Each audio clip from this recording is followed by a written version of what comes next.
अतिराग इंसान को शैतान बना देता है। ज़्यादा राग इंसान को शैतान बना देता है। वैराग्य इंसान को महान बना देता है। समभाव से ही सुखी हुआ जा सकता है इस संसार में। उत्तम त्याग इंसान को भगवान बना देता है। उत्तम त्याग धर्म का आज मंगलमय अवसर है और सम्यक दर्शन पूर्वक विवेक पूर्वक जो पर पदार्थों का त्याग करना है। ध्यान देना, सिर्फ त्याग शब्द नहीं है, उत्तम त्याग है। ये 10 धर्म बड़े गहन गंभीर हैं। 10 दिन में अपनी जिंदगी बदल डालो, जीने की शैली बदल डालो। हमें क्या जरूरी है, क्या उपयोगी है, हम कौन हैं, हमें क्या हो जाना चाहिए, हमें किस ढंग से रहना चाहिए, इस तरह का पुरुषार्थ होना चाहिए।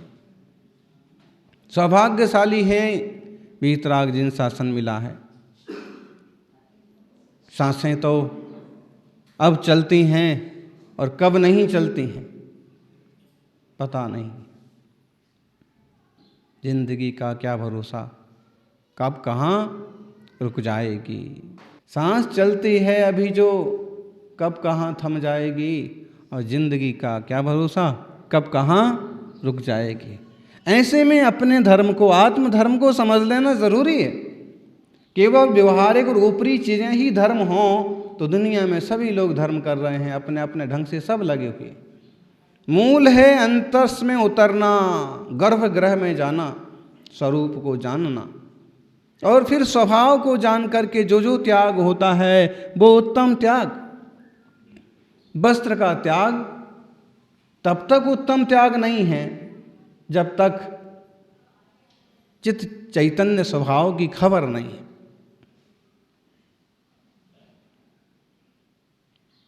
वस्तुओं का त्याग तब तक उत्तम त्याग नहीं है। बोले हमने ये छोड़ा, हमने ये छोड़ा, हमने ये छोड़ा, हमने ये सब छोड़ने की लिस्ट बना रखी है और हमने वो सब छोड़ने के बाद भी लिस्ट अपने पास रख रखी है। ये छपवाएंगे, बताएंगे कि हम क्या क्या छोड़ के आए हैं। और इसका मतलब है कि तुमने परकों पर जाना ही नहीं है तो वो छूटा कहाँ, दूसरे रूप में आके चिपक गया है। एक सच्ची घटना है। टीकमगढ़ में हम तो नए नए ही साधक थे गुरु चरणों में, लेकिन अध्ययन वर्षों पुराना था। शास्त्राभ्यास प्रभु कृपा से शुभ प्रारंभ से ही रहा और ऐसे विद्यालय का सानिध्य मिला कि जहाँ सब यही होता है कि बस धर्म ध्यान स्वाध्याय और थोड़ी लौकिक पढ़ाई। तो एक ब्रह्मचारी जी आए, उम्र में तो हमसे दुगने जैसे थे उस समय। आचार्य महाराज को निवेदन किया कि संघ में रहना चाहते हैं, तो वो बोले कि आचार्य श्री ने कहा कि सुनील सागर जी, ब्रह्मचारी जी को देखना संभालना, संघ में रहना चाहते हैं। मैंने कहा जैसी आज्ञा। संभालना क्या है, बस क्लास जो लेते हैं उसमें बैठें, चर्या को जाते हैं तो आहार आदि देवें साधुओं को और यहीं विश्राम करें और अपने व्यवस्थित रूप से साधना करें। दूसरे दिन सो हमारे साथ आहार को जाने लगे। दूसरे दिन हमको बढ़िया गरम रोटी मिली, बढ़िया गरम भोजन मिला। तीसरे दिन भी तो हमको ऐसे लगा फिर कि मामला क्या है। अभी तक तो सहज जैसा था वैसा थाली में आ जाता था और अपन एकदम गरम रोटी कैसे आ रही है। तो हमने देखा कि ब्रह्मचारी जी यहाँ पर नहीं है, कहाँ गए। तो फिर जो पास में और कोई श्रावक थे तो वो अंदर गए। फिर अंदर गए तो हमको समझ में आया कि इनका ही इसमें कुछ पार्ट है, रोल है। बाद में हमने उनको सहजता से कहा कि भाई आप गरम रोटी बनवाने के लिए आप गए थे अंदर। तो बोले कि महाराज जब आप ठंडा ठंडा खाओगे तो हमको भी तो ठंडी ठंडा मिलेगा, इसलिए हम ही गए थे। तो मैंने कहा कि भाई आपको मालूम नहीं है, कम से कम संघ में तो ये परिपाटी है कि ना गरम मंगवाना, ना ठंडा मंगवाना, ना जैसा कुछ भी नहीं करना। जो श्रावक ने शुद्ध दिखा दिया और जो तुम्हारा त्याग नहीं है वो वस्तु खाना। तो कहने लगे कि ऐसा हमसे तो नहीं खाया जाता। अरे भाई, तुमसे नहीं खाया जाता तो तुम्हें जैसा खाना है वैसा खा लेना, लेकिन मेरे को गरम गरम बनवा के मत देना। नहीं, आपको गरम गरम नहीं देंगे तो मेरे को बाद में कौन देगा? तो मैंने कहा कि भाई, तुम्हारे दोष के कारण तुम मेरे को क्यों उसमें लपेटते हो? उन्होंने कहा कि महाराज रहने दो, ऐसे निर्दोष महाराज हमने बहुत देखे। थोड़े गर्म हो गए। मैंने कहा कि व्यर्थ की बातें छोड़ो, साधना के और त्याग के मार्ग पर आए हो तो थोड़ी समझदारी से काम करो। तो अब कहने लगे, मैं तो लाखों में लात मार के आया हूँ, मैं तो लाखों में लात मार के आया हूँ। मैंने कहा कि कैसी लात मारी तुमने? तुम्हारी कोई लात ठिकाने पर लगी हुई मालूम नहीं पड़ती।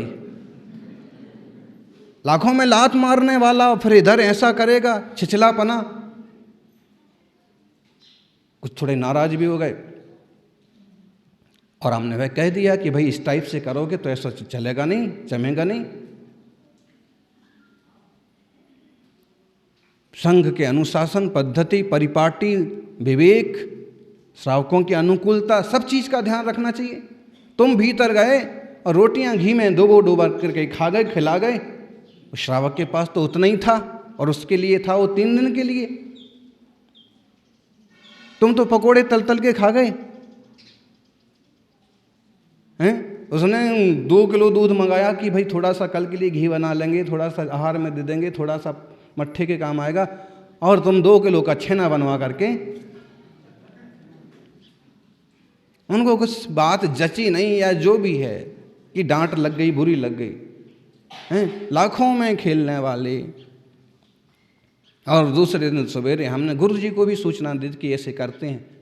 तो आचार्य जी बोले कि ऐसा नहीं करना चाहिए, इधर की समाज इस टाइप की है, लोग इस ढंग से सोचते हैं, और ये ऐसा करेंगे तो संघ के लिए लोग क्या सोचेंगे। तो हमने कहा कि मैंने तो उनको थोड़ा समझा दिया कि भाई विवेक से काम करो। और दूसरे दिन सवेरे वो लापता, चले गए। किसी श्रावक के 50 रुपये लिए और लाखों में लात मारने वाले 50 रुपये का प्रबंध कर रहे हैं। इसके पीछे हमारा कहना ये नहीं है कि त्यागी वृत्ति बुरे। त्यागी वृत्ति तो भाग्यवान जीव हैं, किसी भी स्तर से उठ के आए हैं, लेकिन त्याग संयम से कीमती चीज और कुछ नहीं है जो उनने पाली है। लेकिन वो पा करके फिर थोड़ा छिछलापना दिखाना, एकदम शिथिलता, कमजोरी, इस टाइप से करना, वो शोभा नहीं देता। कहाँ तो वो तपस्वी सम्राट के जो रोटी ही नहीं खा रहा है गुरुदेव, कहाँ ये मुनिराज के केवल 1 अन्न से 2 अन्न से और सहज रूप से साधना कर रहे हैं, और कहाँ अमुक को अमुक चीज चाहिए। तो उससे क्या होता है कि त्यागी वृत्ति के प्रति बहुमान में सामान्य श्रावकों की कमी आने लगती है। मूलाचार भी कहता है, लुक्खम सुखम शुद्धम, रूखा सूखा हो लेकिन शुद्ध हो। तो एक बात और है कि केवल भोजन का त्याग किया और रूखा सूखा भोजन कर लिया तो त्यागी कहलाएंगे? नहीं। अगर अमुक श्रावक के यहाँ 50 पकवान मिले हैं और उसने सहजता से बोली है तो भी आप तो त्यागी हो। कोई आसक्ति तो थी नहीं, उनने जो दिखाया, आपको जो रुचा लिया। अमुक श्रावक ने गरम गरम वस्तु ही तैयार की है अपने हिसाब से, उसको वैसा ही लगता है, वैसे ही भावना है, उसी ढंग से चलता है, आपको सहज रूप से उपलब्ध हुआ, कोई दोष नहीं। अब इसका मतलब ये भी नहीं कि इस पर कहो कि ठंडा क्यों नहीं था।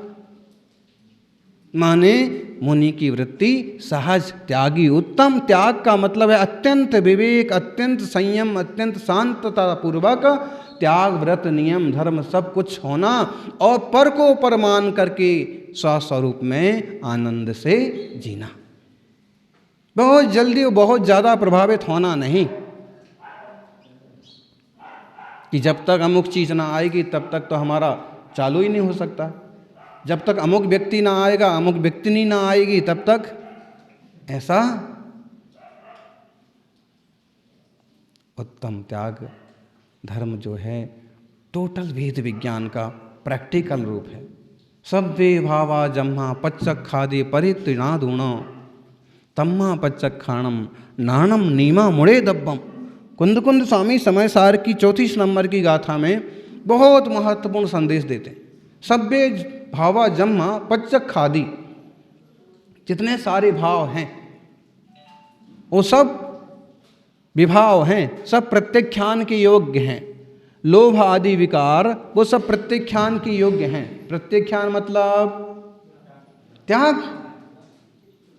बाह्य चीजें तो हैं ही त्याग के योग्य, लेकिन हमारे जो विकारी परिणाम है ना, वो भी त्याग के योग्य हैं।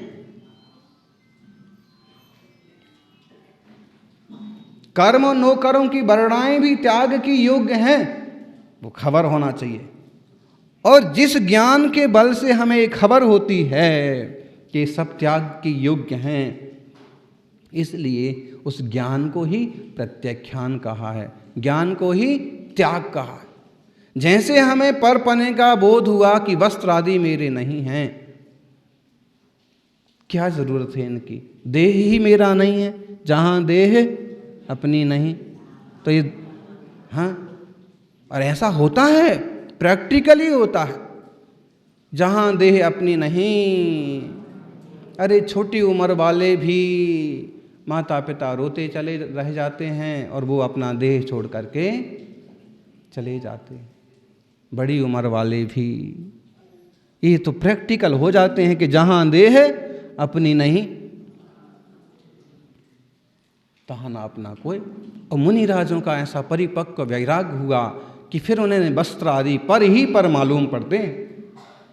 बसंती का आदि से किसी प्रकार की आसक्ति नहीं होती है, पदार्थों के प्रति अत्यंत राग मोह नहीं होता है। सहज रूप से कोई उपकरणों का उपयोग कर लिया, किसी व्यवस्थित स्थान पर रह लिए, ऐसे मंगलमय जीवन होना चाहिए।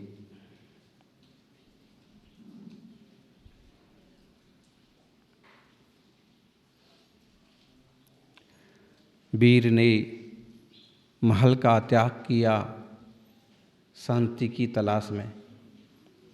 प्रभु ने महल का त्याग किया शांति की तलाश में, और हम शांति का त्याग कर रहे हैं महल की तलाश में।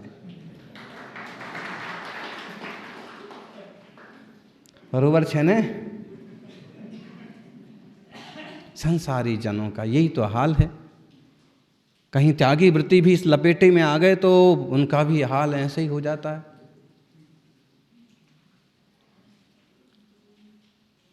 प्रभु ने महल का त्याग किया था परिपूर्ण शांति, आत्म शांति, आत्म स्थिरता की तलाश में। और ये गृहस्थी जन देखो, अच्छा सा बढ़िया सा घर बन जाए, बेटों के रहने के लिए 3 मंजिल का बन जाए, और उसकी पूर्ति में शांति का ही त्याग कर दिया एक तरह से। अब ये व्यापार, अब ये धंधा, अब इससे पूरा नहीं पड़ता है तो वो, इसमें घाटा होता है तो वो, उसमें नुकसान होता है तो ये, और फिर इसने अच्छा किया, उसने बुरा किया, इसने धोखा दिया।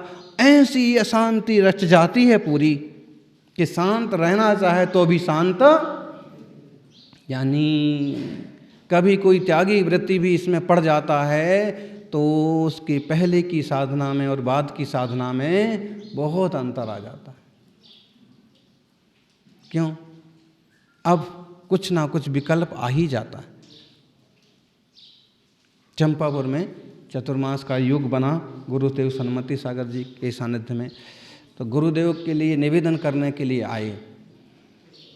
जहाँ जाके बैठे थे वो नीचे तरफ वाली कोठी में, जिसे शायद 20पंथी कोठी बोलते हैं, 2 हैं आमने सामने, तो उसमें जाके बैठे। तो वहाँ के कार्यकर्ता तो ज़्यादा ध्यान ना दे पाए, साधु अस्वस्थ हो गए, बुखार आ गया तो भी ध्यान ना दे पाए। अब सामने वो 13पंथी कोठी जो कहलाती थी, और फिर उसके अध्यक्ष जी जिन्हें लोग सोनगढ़ी कहते थे, लेकिन वह बुजुर्ग और समझदार जीव, ऐसे तपस्वी की महिमा तो सबने ही सुन रखी होती है। तो दूसरे तीसरे दिन आए और फिर हाथ जोड़ के वंदन किया, निवेदन किया खाली हाथों से कि आप वहाँ पधारिए, वहाँ चतुर्मास कर लीजिए। अब उनने कितने उत्कृष्ट भावों से कहा होगा, लेकिन एक आप वहाँ पधारिए। आचार्य महाराज भी तत्काल परिस्थितियों के हिसाब से उनने कहा कि उठाओ कमंडल। तो एक कोई कहने लगा कि इनने नारियल तो चढ़ाया नहीं।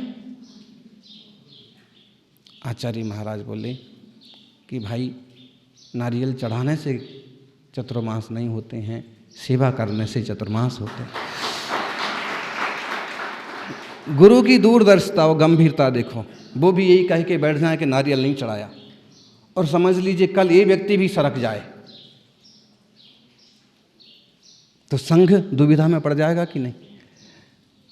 दूसरी बात, इतने इसने हिम्मत की है तो कल ये भी हिम्मत करेगा। फिर इसी में कोई बोला कि तुम तो सोनगढ़ी हो, तुम क्या चतुर्मास कराओगे।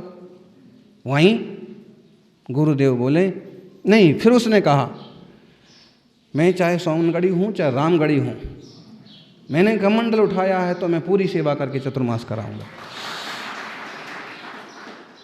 फिर चलते चलते आचार्य महाराज ने कहा कि भाई देखो, मैं जंगली साधु हूँ, मुझे गुरु ने तपस्या करना सिखाया है, मुझे चंदा वगैरह मांगना नहीं आता है। जैसे एक बात स्पष्ट कर ली कि कल ये सोचने लगो कि तीर्थ के लिए करें तो तीर्थ के लिए करें, कुछ अपने आप होगा तो होने दो। उसने वापस हाथ जोड़ के कहा कि गुरुदेव, हमें इसकी कोई इच्छा आकांक्षा आशा नहीं है, आप तो बस पधारो और हमें सेवा का अवसर दो। बाद में इतने बढ़िया ढंग से वीतराग भावपूर्वक चतुर्मास हुआ, आनंद पूर्वक चंपापुर का चतुर्मास संपन्न हुआ।